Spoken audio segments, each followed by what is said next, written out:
Doutor, não sei se você ficou sabendo do falecimento. Coloca pra mim, por favor, a imagem dele, Maurício, do atleta Dallas McCaver. Pô, eu tenho foto com o Dallas. Você tem foto com o Dallas? Sim, é autografado. Poxa, que legal. Eu fui conversar com ele num dos Olímpias e eu me embananei na hora de falar inglês um pouco com ele. Que eu falei, que bom que, né, assim, a gente foi lá no Meet the Olympians, né, que tem antes, né, que você vai lá tirar foto, autógrafo, todo mundo. Eu falei, ele, pô, que bom, né, que você tá aqui, parabéns, né, super conversando com ele ali. Eu falei, pô, espero te ver aqui nos outros anos também, né. Ele me olhou assim, né, eu falei, não, tipo, não foi isso que eu quis dizer, né. Então, assim, era uma premonição, doutor? Não, eu tenho, foi quase, né, e eu tenho foto lá, foto autografada com ele e tal. Cara, super gente boa. Dallas McCaver, ele chocou o mundo porque houve uma série de discussões e começaram a vazar aí protocolos. Você acompanhou isso, Cami? Acompanhei. Você acompanhou, Itinho? Sim, acompanhei. Você lembra que na época começou a falar de guerra química e começou a vazar protocolos deles, aí começaram a lançar protocolo do Dallas. A gente não sabe até onde era pura especulação ou era verdade, mas começaram a trazer assim doses absurdas de Increlex. Você tem aí algum conhecimento sobre esse produto, o Increlex? É IGF-1. É o IGF-1 aí de pura propriedade, vamos dizer assim, né, o Cami? O ético mesmo. É, né? o ético, É o ético. Porque existe muito IGF-1 que as pessoas acham que estão tomando IGF-1 e é piada, né, cara? É o Increlex, que é o IGF-1 de verdade, protocolos de GH com altíssimas doses de outros hormônios. Insulina também. Não tinha de insulina, Mas que ele principalmente dormia no soro, não é isso? Hã? Que ele dormia no soro glicosado por conta da insulina Isso, essas alta, histórias, que ele dormia no ouvi. soro glicosado. Assim, histórias assim que foram surgindo que realmente a gente não sabe até onde é puramente especulação ou a realidade. Mas o que nós temos de realidade é a sua autópsia, porque a sua autópsia acabou sendo revelada. E eu vou pedir para o Maurício colocar a autópsia do Dallas McCaver e eu vou pedir para o Cami fazer a leitura, por favor, para a galera.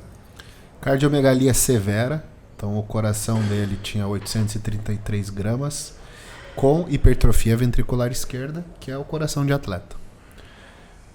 Arteriosclerose na veia coronariana, na artéria coronariana, desculpa. Pulmões pesados, então um com 617 gramas, o direito, 619 o esquerdo, com hiperinflamação e mucos. Hepatomegalia, então fígado gigantesco, de 4,6 kg praticamente. Pouquinho de esclerose nos néfrons, hipertrofia também dos rins e carcinoma na tireoide. Quanto que pesa o coração de uma pessoa adulta normal, doutor? Varia um pouco, né? Mas não vai passar de meio quilo. Não chega a 500 gramas. O coração dele pesava 833. Quanto que pesa um fígado, Cami? De uma pessoa sadia, doutor? Anatomia, assim. Eu não vou saber te dizer exatamente. Maurício, levanta para mim, por favor, quanto que pesa um menos, fígado? Peso do talvez fígado. uns 3 quilos. Peso do fígado de Mas um homem o adulto. que é interessante a gente comentar aqui... Mas ele tinha de tudo, hein? Tinha tudo. Tudo gigante. Ele tinha problema cardíaco, problema hepático, problema pulmonar, renal e tinha um câncer na tireoide. Quer ver uma coisa interessante? Rapidinho. O fígado é um órgão de aproximadamente 1,5 kg. 1,5 kg. Então era 3 vezes. Ele tinha 3 vezes para quase 4 vezes o tamanho de um fígado normal. E Mauricião, e o rim? Perdão, pulmão. Cada pulmão apresenta uma forma total cerca de 700 gramas de cada um. Ué, tá normal ali. Aqui tá normal. Mas Bom, acho que o peso é normal, mas eles estão relatando a inflamação, né? É que eles colocaram ali, heavy. Without. Aquele Na verdade é 100. Ah, tá. Sem inflamações, mas heavy lungs. Cada rim adulto tem em média de 10 a 13 centímetros com peso de 120 a 180 gramas. Então também eu triplo os rins dele. Meu Deus. O triplo do tamanho dos rins, o triplo do tamanho do fígado. O hormônio esteroide, ele tem essa capacidade de triplicar o tamanho? Será que isso não estaria mais ligado ao abuso severo de hormônios peptídicos, como, por exemplo, o Increlex e o GH e GF1. Qual que é o nome do GH? Somatotrofina, né? Ele tem trofismo, né, pelo soma. E o soma é o quê? São todas as células. Então ele pode sim dar uma visceromegalia, né? Ou seja, um crescimento de todas as vísceras. Seja intestino, coração, fígado, rins, né? Então é muito mais ligado a isso do que propriamente dito um crescimento pelo esteroide anabólico. Do que era bem sabido, ele fazia protocolos altíssimos de GH e Increlex. Então, para vocês terem uma ideia, existem outros medicamentos que é utilizado pelo fisiculturismo e que às vezes levam a esse tipo de mudança e de alteração de forma severa, ao qual o esteroide não seria capaz. O esteroide, principalmente num rapaz de 27 anos, que ele usasse 1 grama por semana, 2 gramas, 3 gramas por semana, não ia conseguir elevar em 4,5 vezes o tamanho do coração dele ou do fígado. No máximo, o esteroide ele pode promover uma hipertrofia de músculo, que o coração é um músculo, ok? Então, o crescimento músculo liso. Ou do músculo, músculo estriado. Músculo estriado que faz contração. Agora, para crescer assim, desse nível os órgãos, com certeza abuso de GH e abuso de IGF-1. Inclusive, o coração tem muito receptor de IGF-1. E eu estava até conversando com o Lucas antes de subir, que eu vi uns estudos legais sobre polimorfismo de receptor androgênico em coração e tal, e que se discute que na verdade não é nem a testosterona que pode causar a cardiomegalia, mas o DHT mesmo. Então, o excesso de DHT. Que talvez, né, drogas derivadas de DHT possam contribuir também para isso.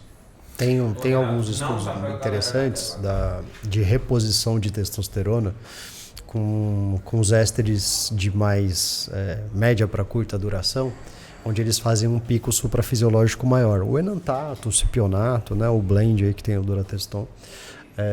E pelo aumento maior da concentração, você também tem um desvio maior, por exemplo, a conversão para DHT. Então, o aumento do DHT nesses esquemas, que era diferente da Nebido, né, que é um decanoato, que ele não faz pico, e também do transdérmico, esses ésteres que fazem mais pico, que aumentam mais o DHT, eles estavam mais relacionados a doenças cardiovasculares, a intercorrências cardiovasculares, do que esse outro tipo de reposição. Então, ésteres curtos.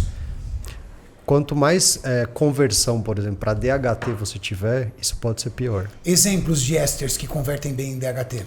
O de testosterona, né? Eles vão converter. Não, todos? O cipionato, o enantato, o propionato. Independente da cadeia longo ou curto. Independente da cadeia, eles são promotores.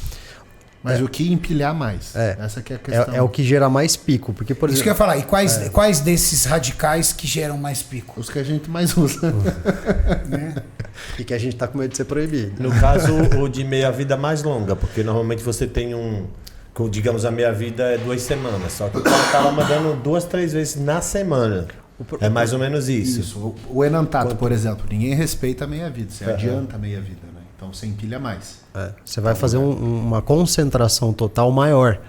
E como por exemplo, você tem uma certa porcentagem de conversão, então quanto maior a concentração que você tem, maior nível você vai alcançar. E se usar um inibidor de DHT, por exemplo, como um inibidor de alfa-5 redutase, como a finasterida? Daí é aquele problema de jogar sinuca com corda. Não, mas... Mas isso seria um fator de redução de DHT? Com certeza. Sim, com certeza. Você tem 2 opções. Você quer viver ou você quer transar?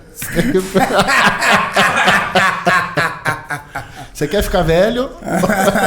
Você quer morrer velho e triste ou você quer morrer novo e feliz? Brincadeira, tá, gente? É por isso que os protocolos, né? Porque a gente está falando isso de uma dosagem, por exemplo, aí de 200, de um cipionato ou do enantato, entre 200 e 300 miligramas por semana. Desculpa, a cada 15 dias. Que isso pro nosso universo não existe, tá, doutor? Eu sei. O nosso universo low dose. A empresa trabalhou com isso 15 anos já. No nosso universo low dose é 250 a 300 miligramas por semana. Sim. Que não é uma dosagem tão alta, se você parar pra pensar, porque é uma dosagem que é 2 vezes a dose terapêutica. Vai ficar na base mais ou menos de 1.500 nanogramas por decilitro de sangue. Tem aqui, tá, gente? A gente não sabe se é de verdade, tá? A gente não vai postar aqui pra ninguém dar print na tela e aí sair fazendo. Mas tem aqui... Viralizou isso muito na internet, dizendo que era o protocolo do Dallas McCaver. Cara, passa os olhos aí, Cami. Não, absurdo. Só da quantidade de insulina que ele... Quanto de insulina?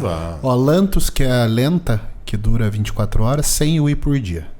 Aí tinha mais o Mulin rápido e o Malog ultra rápido, 20 a 25 UI, 6 a 8 vezes por dia. Então, uma por refeição. Ele tá falando aí 300 UI de insulina? Você tá falando de 2,5 ml de insulina. ml. Tem que dormir com soro mesmo. Tem que dormir com soro. Tem que dormir com soro mesmo. IGF. E rezar, né? Increlex 10 a 15 miligramas. A gente fala em micrograma de dose. Sim, ó, eu dei ele 10, 15 miligramas em dias de treino, mas levando em consideração que o protocolo de Increlex de muitos atletas de fisiculturismo é 15 miligramas por semana. Cada ampola tem 10 mg. O pessoal faz durar 10 aplicações. Faz durar 10.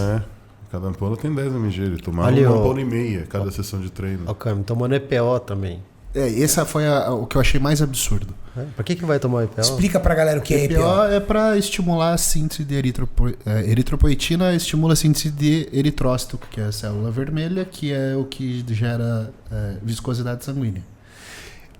EPO é usado para quem faz endurance. Sim, então, um cara quer mais oxigênio no sangue, ele deixa o sangue de propósito viscoso. Quantas horas de duração? Né? E aumenta o carregamento de oxigênio, né? Então, o que vem pelos pulmões, né? E é feito a troca até chegar lá no músculo, essa troca gasosa ele aumenta com a EPO.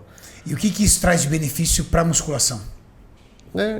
Então, assim, você teria mais gás no treino, só que o risco de infartar é muito maior. Mas o atleta não pensa no risco. Não, mas ali é muito, porque aumenta hematócrito. Então, mas o risco está quando abaixa a frequência. Se ele toma uma vez por semana essa dose, não é ali uma vez por semana? Tá por semana. Somente em dia de treinos de 4 a 6. Por semana. Por semana. Só 7.200. Calcule que o pessoal que usa EPO, né? Pessoal do triatlon ou endurance em geral, deixa o hematócrito lá para 56, 57 com EPO. Sim. Então você imagina um cara com o peso dele com um hematócrito desse. Porque o que eu conheço sobre o EPO, inclusive eu tenho amigos profissionais ciclistas que fazem uso, assim que acaba a prova eles ainda vão pro hotel fazer cardio, para acabar o efeito do negócio, eles não morrerem de tamanha viscosidade que provoca no sangue. Entendeu? Se baixar a frequência, você morre. Então eles mantêm a frequência sempre alta até acabar o efeito do resultado. Eu perguntei quantas horas de cardio? 8 horas. Meu pai. E fora isso, né, não é só a EPO que aumenta hematócrito, né? Tem o estímulo androgênico aí gigante também, né? Não, eu vou te falar. Ter 3 vezes ao dia 25 microgramas. Não, é assim, é muita coisa. É muita coisa de tudo. Na verdade, ele passa o dia inteiro aplicando alguma coisa. Ele passa o dia inteiro aplicando. Ele aplica, vai treinar. Ele volta, ele aplica. E assim, aí ele come, ele aplica. Ele aplica, ele vai no banheiro. Ele só volta, que ele é aplica. muito interessante, né? E tudo errado, né? A gente não está dizendo que isso está certo, assim, se esse protocolo é real, mas também não dá para negar. Por quê? Porque quando você vê o cara com 4,5 vezes o tamanho do fígado, 3 vezes o tamanho do rim, 2 vezes o tamanho do coração, ele tem que ter feito algo muito surreal, cara. Eu só estranhei aí o porque T3. é muito novo. Que tem cara que manda mais, né, Camisa? Mas que o T3 aqui no Brasil, pelo menos, já vi protocolo com 200 microgramas. Mas é que De eu acho T3 que ou de ele T4? tá em off, né? De T3 mais T4. Ah, deve Mas ser é que eu off, acho que isso então. aí é off. Porque se for Não, isso é off. pré-contest... É off que ele tá na insulina ali, ó. Ô, Cami, olha ali embaixo, ó. Proviron. O que esse Proviron tá fazendo aí, rapaz? 100 O miligramas. Proviron é pra ele poder transar. Mas não Porque era situação tão dramática ali que ele tava usando o Proviron tomando pra dar uma essa transada. quantidade aí de esteroide, rapaz, na hora que ele fosse dar uma, Não ia sair Acho que nada. o Provirão Areia era pra Saiu tirar um pó, pouco né, da Júlio? Ia desse pra sair falar assim, ó. Não, ia Dá isso sair aqui pra pó. você transar, Ia sair entendeu? líquido. Mas o Proviron, né? Ele vai, entre aspas, deslocar a testosterona livre ali do SHBG. Só que o SHBG, num cara que usa esse tanto de androgênio, quase ele já tá zerado. baixo.